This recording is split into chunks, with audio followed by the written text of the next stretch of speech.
Good morning વિદ્યાર્થી મિત્રો, આપણે અભ્યાસ કરવા જઈ રહ્યા છીએ ધોરણ 11 પ્રકરણ 1 સજીવ વિશ્વ વિશે. તો આપણે વિદ્યાર્થી મિત્રો જાણીએ છીએ કે પૃથ્વી જે છે એ પૃથ્વી પર અત્યાર સુધીમાં લાખો કરોડો જાતિઓ અસ્તિત્વમાં આવી છે અને આ બધી જ જાતિઓને આપણે કેવી રીતે ઓળખીએ છીએ? તો આ બધા કોણ છે? સજીવો છે. ઓકે, તો અહીંયા આપણને એમ થાય કે સજીવને વ્યાખ્યાયિત કેવી રીતે કરી શકાય? તો સજીવને આપણે સરળ રીતે જો વ્યાખ્યાયિત કરીએ, ધ્યાન રાખજો વિદ્યાર્થી મિત્રો, સજીવ જે છે એને સરળ ભાષામાં જો વ્યાખ્યાયિત કરીએ તો શું કહેશે? જીવ ધરાવનાર. જીવ ધરાવનાર એટલે આપણે એને શું કહીશું? સજીવ કહીએ છીએ. ઓકે, કે જેની અંદર જીવ છે અને જીવને જો ઇંગ્લિશમાં લખીએ તો શું કહેશે? બાયો. ઓકે, અને બાયો એટલે શું થાય? તો કે જે લિવિંગ છે, જે જીવંત છે, તો આપણે એને શું કહીશું? બાયો છે. ઓકે, ચલો હવે એક ગ્રીક વર્ડ છે અને એનું નામ છે લોગસ. ક્લિયર? તો બાયો પ્લસ લોગસ એટલે શું થઈ જાય છે? એ બંને શબ્દો પરથી સૂત્ર આવ્યું છે બાયોલોજી. સમજો વિદ્યાર્થી મિત્રો, બાયોલોજી જે છે એ ક્યાંથી ઉતરી આવ્યો છે શબ્દ? તો બાયો પ્લસ લોગસ, આ ગ્રીક વર્ડ છે કે જેના ઉપરથી બાયોલોજી શબ્દ આવ્યો છે. ઓકે, અને લોગસ નો મીનિંગ શું થાય? આપણે કીધું કે બાયો નો મીનિંગ થાય લિવિંગ, તો લોગસ નો મીનિંગ શું થાય? તો એને ઇંગ્લિશમાં કહેશે સ્ટડી. સ્ટડી એટલે અભ્યાસ, તો લિવિંગ એટલે જીવંત અને સ્ટડી એટલે અભ્યાસ. તો શું કહેશે?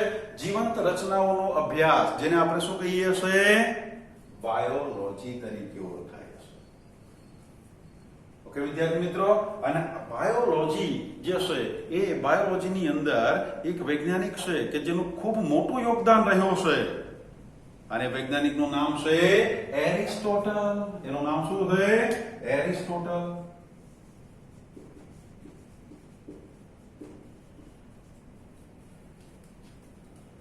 ઓકે, અને એરિસ્ટોટલને એક બિરુદ પણ મળ્યું છે.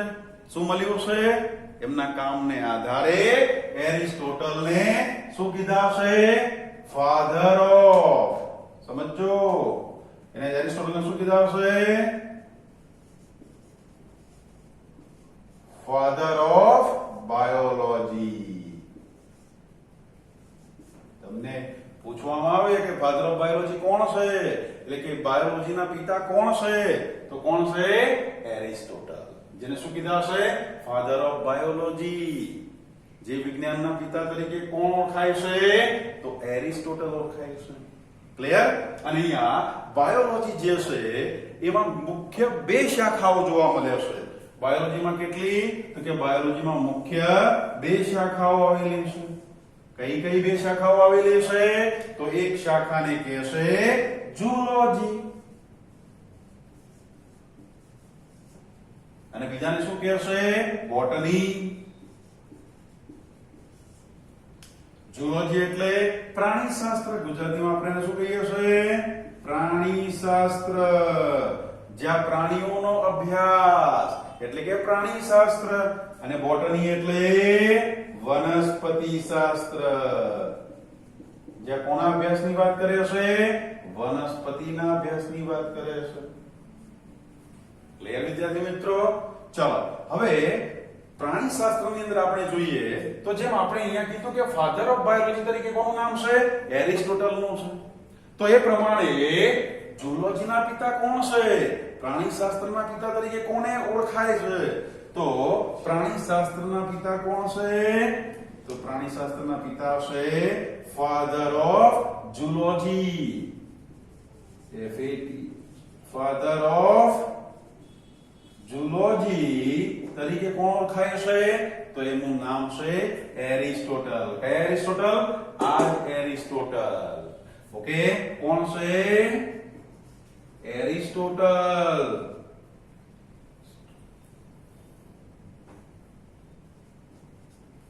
જેમને શું કીધા છે? ફાધર ઓફ ઝૂલોજી તરીકે પણ ઓળખાય છે. ક્લિયર? ચલો એ જ પ્રમાણે વનસ્પતિ શાસ્ત્રના પિતા કોણ છે? Father of botany. ચલો જોઈએ તો ફાધર ઓફ બોટની ની આપણે વાત કરીએ.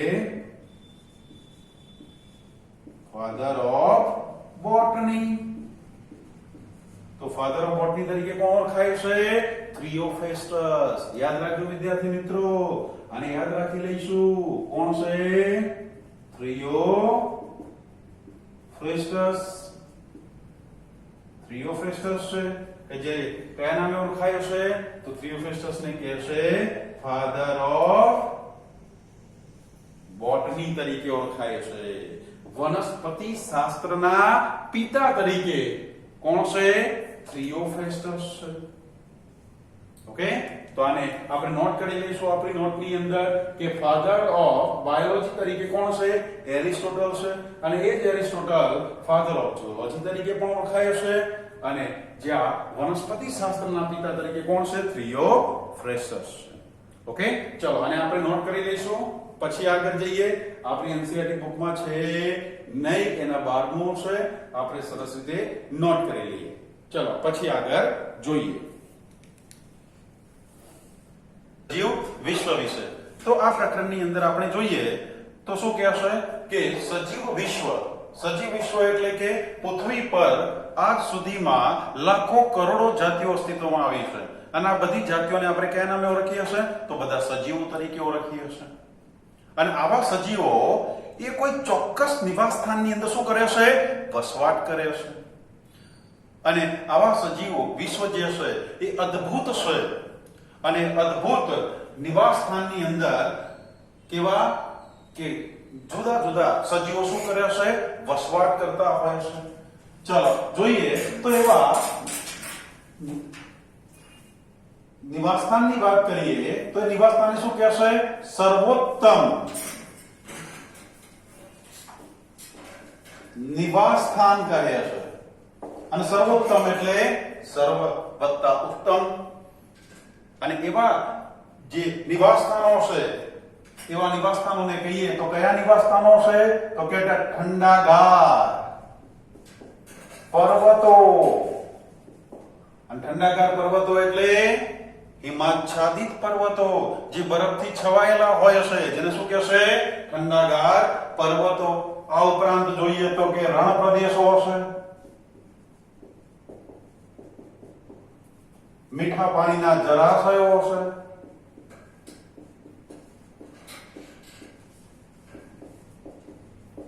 સમુદ્રો છે, પાનખર જંગલો છે. અને પાનખરને બીજા કયા નામે ઓળખે છે? પર્ણપ્રપાતી. શું કહે છે? પર્ણપ્રપાતી. જ્યાં પાન શું થાય છે? જંગલની અંદર પાનખર ઋતુમાં પાન ખરી પડે છે. અને એવું લાગે છે કે શું થઈ ગયું? જંગલ સુકાઈ ગયું હોય એવું લાગતું હોય છે. તો એવા જંગલોને શું કહેશે? પાનખર જંગલો. અને છેલ્લે જોઈએ તો શું કહેશે? ગરમ પાણીના ઝરા. ગરમ પાણીના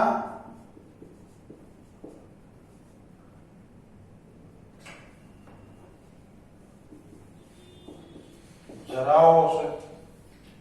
ઓકે વિદ્યાર્થી મિત્રો, ગરમ પાણીના ઝરા કે જ્યાં પાણી કેવું હોય છે? ગરમ હોય છે. અને એવા ગરમ પાણીની અંદર પણ સજીવો વસવાટ કરતા જોવા મળે છે. ઓકે, અહીંયા આપણે કીધું કે ઠંડાગાર પર્વતો, બરફ આચ્છાદિત જે પર્વતો છે એવા બરફ આચ્છાદિત વિસ્તારોમાં પણ ચોક્કસ સજીવો શું કરે છે? વસવાટ કરતા હોય છે.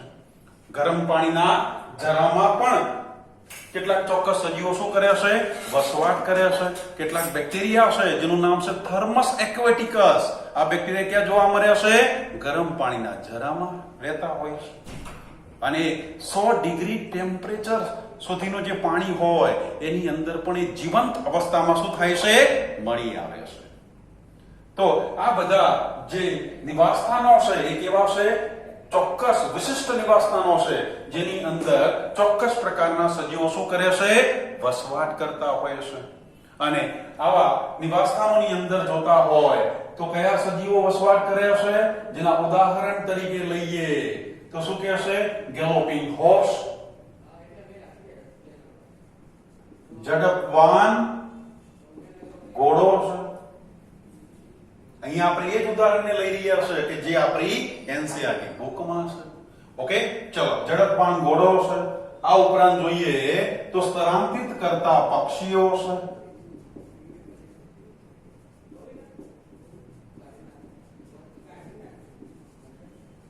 સ્થળાંતરણ કરતા પક્ષીઓ છે. વેલી ઓફ ફ્લાવર્સ,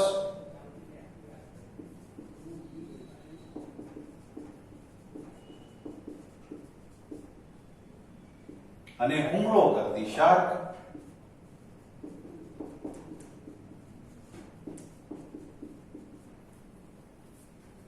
તો હવે શું છે કે આ જે ચોક્કસ નિવાસસ્થાનની અંદર એ શું કરે છે? વસવાટ કરે છે. આ ઉપરાંત ઘણા પણ ઉદાહરણ આપણે જોઈ શકીએ છીએ. જેમ કે માછલી હોય તો ક્યાં રહેતી હોય છે? પાણીમાં રહેતી હોય છે. સિંહ હોય તો જંગલમાં રહેતો હોય છે. તો આવા જે ચોક્કસ નિવાસસ્થાનો છે એની અંદર સજીવો શું કરતા હોય છે? વસવાટ કરતા હોય છે. પણ આપણે અહીંયા એ જ ઉદાહરણને ખાસ કરીને લઈશું કે જે આપણી એનસીઆરટી બુકમાં છે.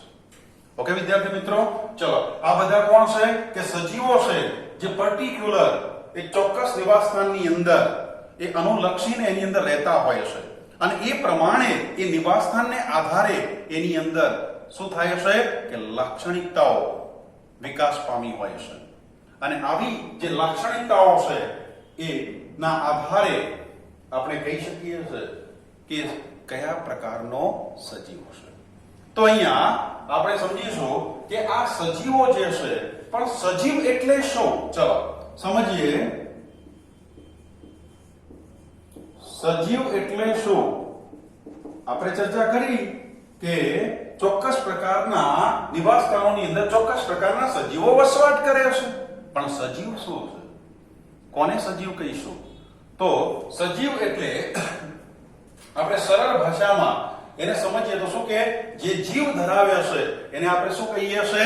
સજીવ કહીએ છે.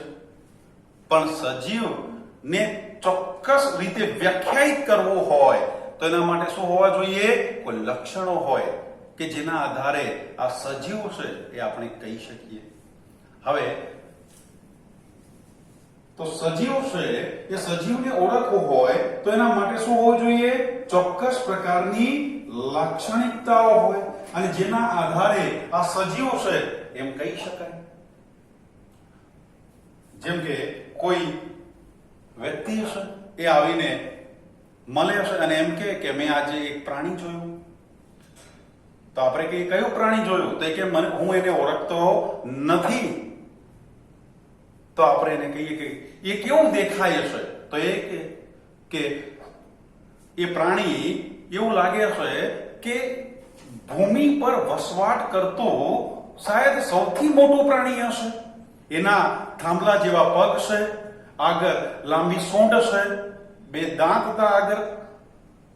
તો એના આધારે એ શું છે? એ લક્ષણોનું વર્ણન કરે છે અને લક્ષણોના આધારે આપણે કહીએ છીએ હા તો તમે હાથી જોયો છે. તો એ લક્ષણો એ શું કહેશે કે સજીવની ઓળખ કરે છે. તો અહીંયા સજીવ એટલે શું? તો જ્યારે સજીવને વ્યાખ્યાયિત કરવો હોય તો એના માટે કોઈ ચોક્કસ પર્ટિક્યુલર શું હોવા જોઈએ? લક્ષણો હોવા જોઈએ. અને આવા લક્ષણોની વાત કરીએ તો કયા લક્ષણો છે? તો સૌથી પહેલું લક્ષણ છે વૃદ્ધિ. બીજું લક્ષણ છે પ્રજનન. ત્રીજું લક્ષણ છે ચયાપચય. અને ચોથું લક્ષણ જોતા હોય તો એ છે પર્યાવરણ પ્રત્યેની સભાનતા. પર્યાવરણ પ્રત્યેની શું કહે છે? સભાનતા. આ લક્ષણોને આધારે આપણે કહી શકીએ કે આ સજીવ છે. આ લક્ષણોના આધારે આપણે સજીવને નિર્જીવથી અલગ પાડી શકીએ છીએ. આ ઉપરાંત કેટલાક અન્ય લક્ષણોને પણ એની અંદર જો એડ કરતા હોય તો એ છે સ્વયં જનન પામવાની ક્ષમતા. સમજો શું કે સ્વયં જનન પામવાની ક્ષમતા છે. આ ઉપરાંત જોતા હોય તો કે સ્વ આયોજન,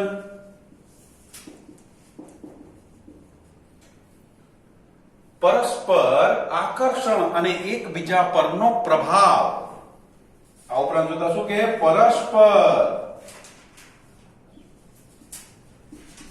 આકર્ષણ, પરસ્પર આકર્ષણ અને એકબીજા પરનો શું કહેશે પ્રભાવ. આપણે જાણીએ છે કે સિંહ અને હરણની વાત કરીએ તો હરણ પર સિંહનો શું પ્રભાવ હોય છે?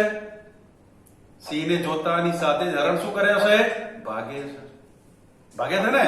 તો શું કહેશે કે પ્રાણીઓનો પરસ્પર આકર્ષણ અને એકબીજા પરનો શું કહેશે પ્રભાવ. તો આ બધા શું છે?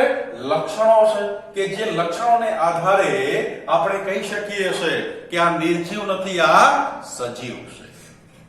તો ચોક્કસ લાક્ષણિકતાઓને આધારે સજીવને શું કરી શકાય છે? નક્કી કરી શકાય છે. અને આપણે એક એક લક્ષણને એટલે કે વૃદ્ધિ, પ્રજનન, ચયાપચય અને પર્યાવરણ પ્રત્યેની આ સભાનતા, આ બધા જ લક્ષણોને આપણે શું કરીશું? હવે વિગતવાર અભ્યાસ કરીશું. ઓકે વિદ્યાર્થી મિત્રો, તો સૌથી પહેલા જોઈએ તો સૌથી પહેલા કયા લક્ષણની વાત કરીશું? તો વૃદ્ધિ વિશે વાત કરીશું કે જે સજીવનો શું કહેશે લક્ષણો છે. ચલો વિદ્યાર્થી મિત્રો આપણે જોઈએ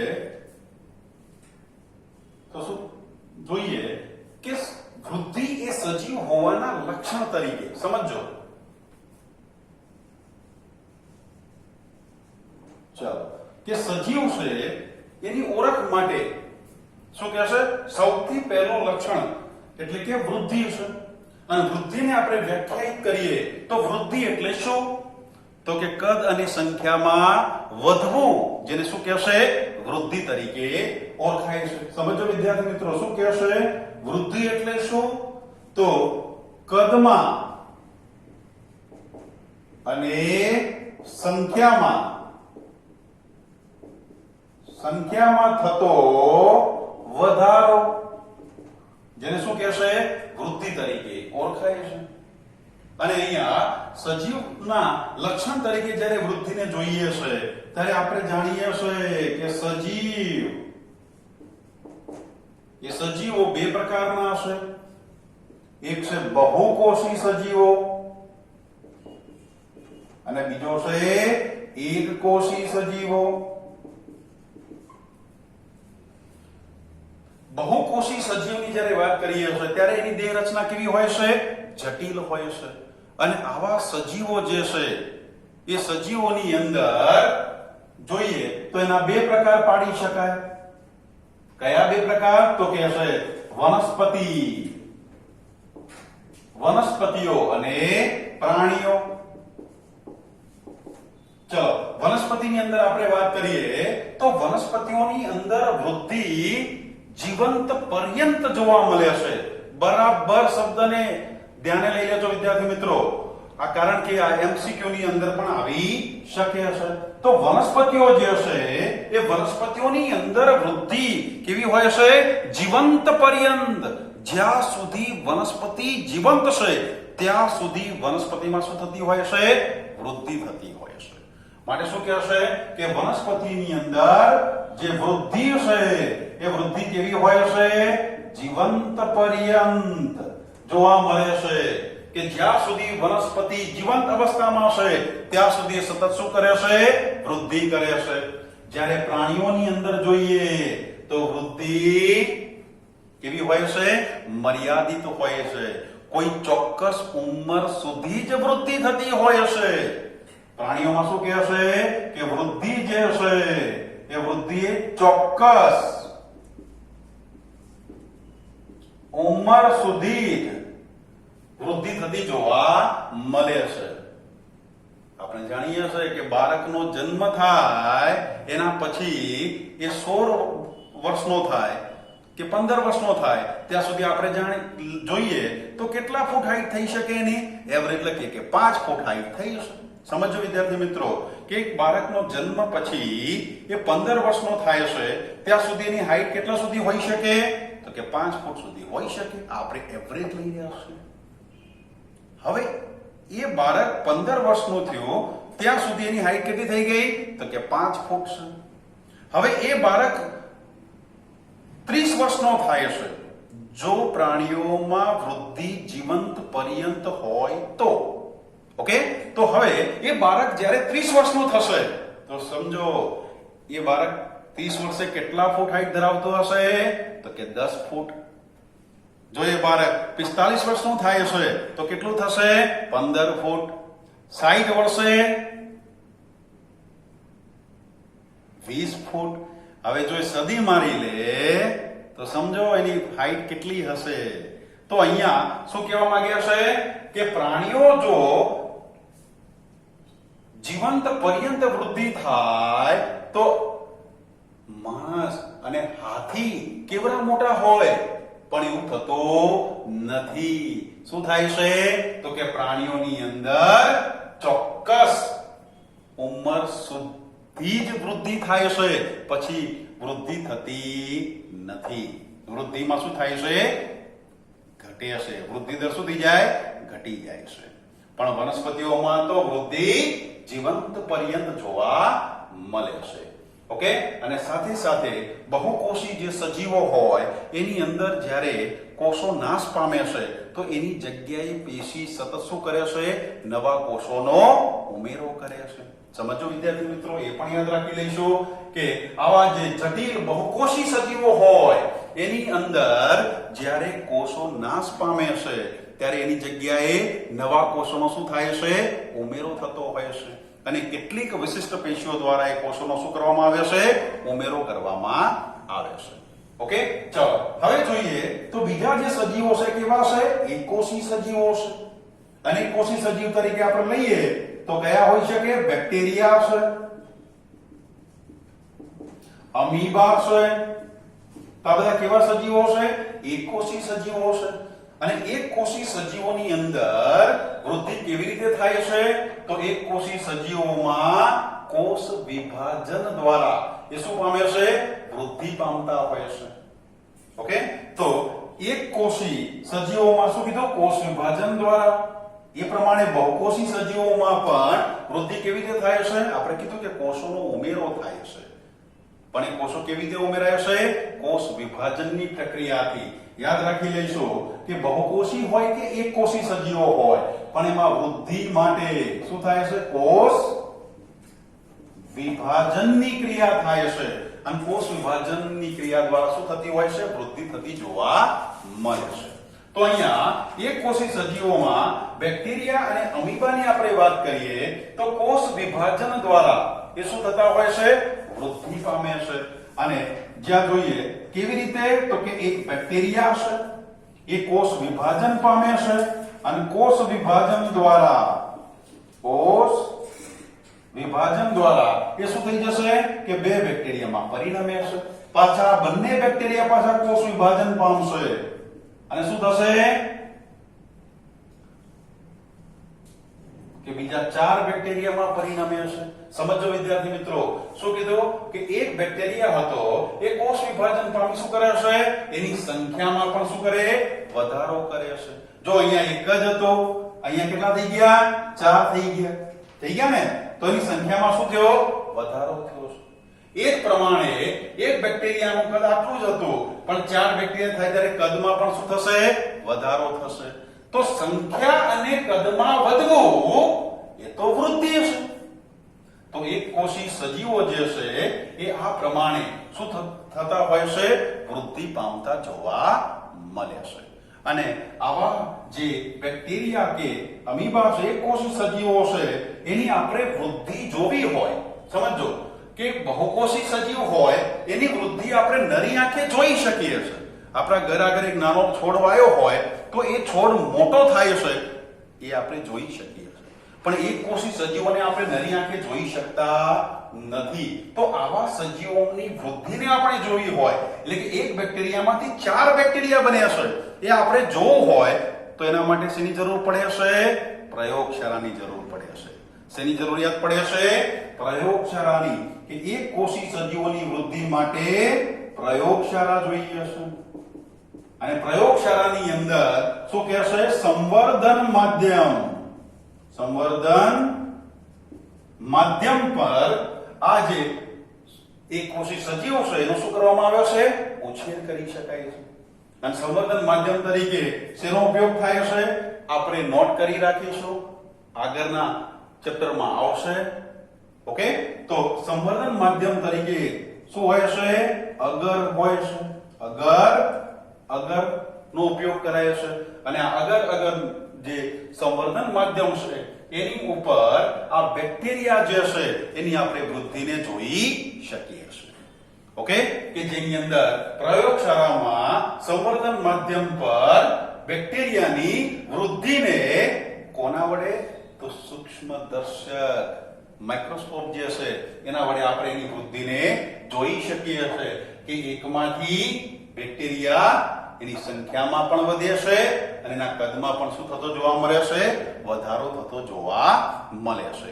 હવે આવા એક કોષી સજીવોને જ્યારે પ્રયોગશાળાની અંદર શું કહેશે?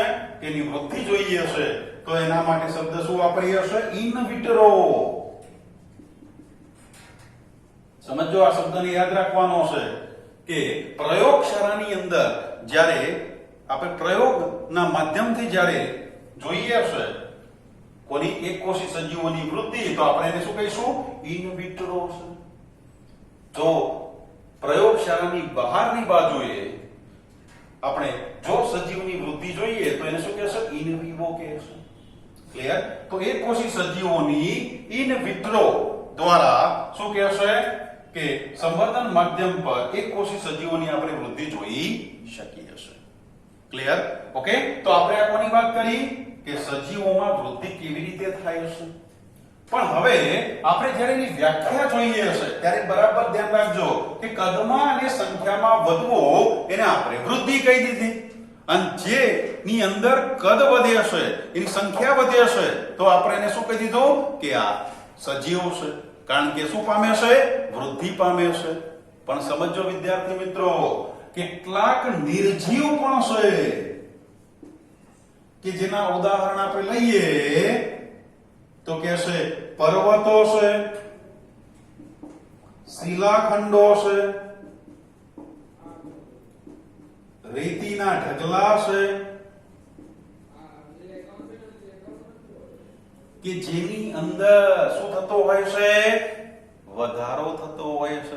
એના કદમાં શું થતા હોય છે? વધતા હોય છે. તો શું આને પણ આપણે વૃદ્ધિ કહીશું? કે પર્વતો, શિલાખંડો કે રેતીના ઢગલા જે છે એ પણ એના પણ કદમાં શું થતો જોવા મળે છે? વધારો થતો હોય છે. તો શું આને પણ આપણે સજીવ તરીકે ઓળખીશું? તો શું કદમાં થતો વધારો એને સજીવના લક્ષણ તરીકે લઈ શકાય?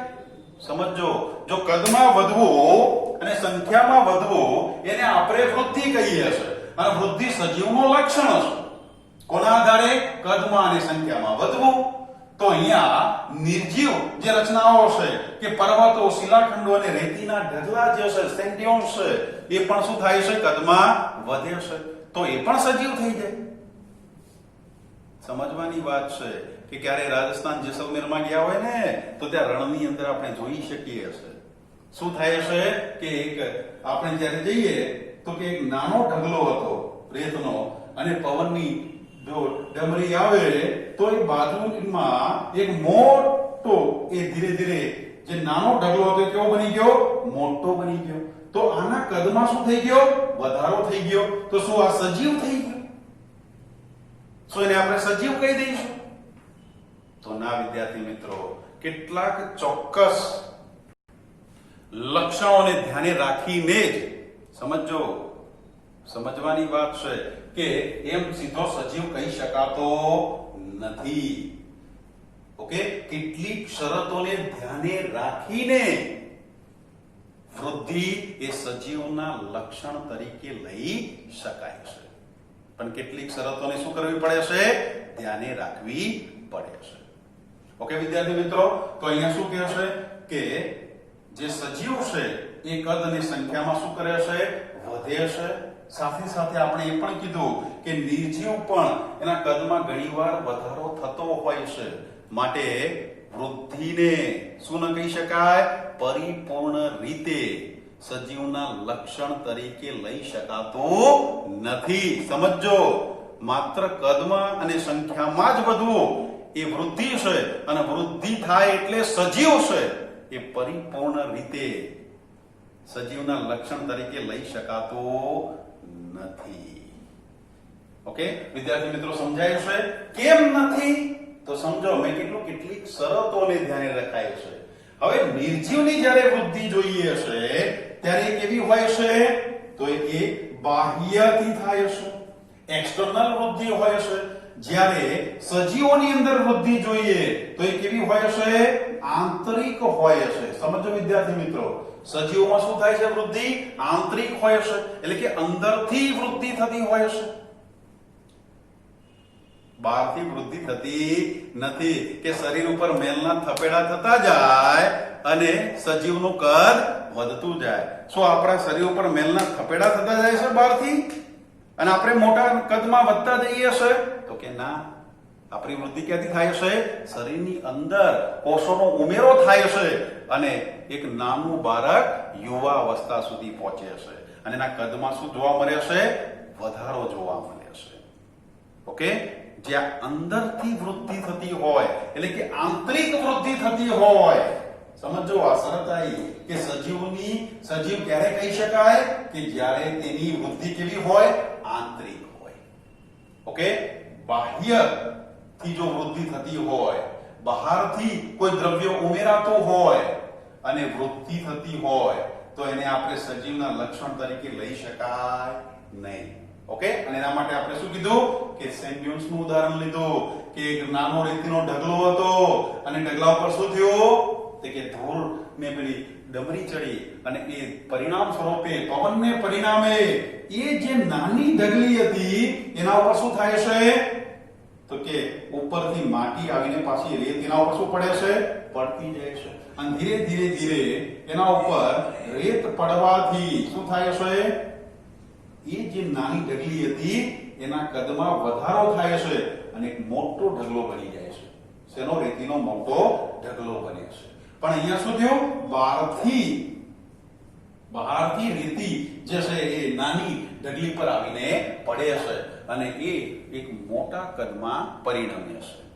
ઓકે, તો સજીવ ક્યારે છે એવું કહી શકાય? કે જ્યારે એની વૃદ્ધિ કેવી થવી જોઈએ? આંતરિક હોય, બાહ્ય હોય નહીં. ક્લિયર? અને જે મૃત હોય એમાં ક્યારેય વૃદ્ધિ જોવા મળતી નથી, એટલે કે મૃત સજીવોમાં ક્યારેય વૃદ્ધિ થતી નથી. સમજો, આપણે શું કીધું? કે જીવંત હોય ત્યારે સજીવોમાં વૃદ્ધિ થાય છે, પણ મૃત સજીવોમાં વૃદ્ધિ જોવા મળતી નથી. મૃત સજીવોમાં વૃદ્ધિ થતી નથી. એટલે કે એક વૃક્ષ હોય, એ કપાઈ ગયું હોય અને કપાઈને પડ્યું હોય, તો ધીરે કોઈ એમાં એ વૃક્ષનું થડ કોઈ મોટું થતું નથી.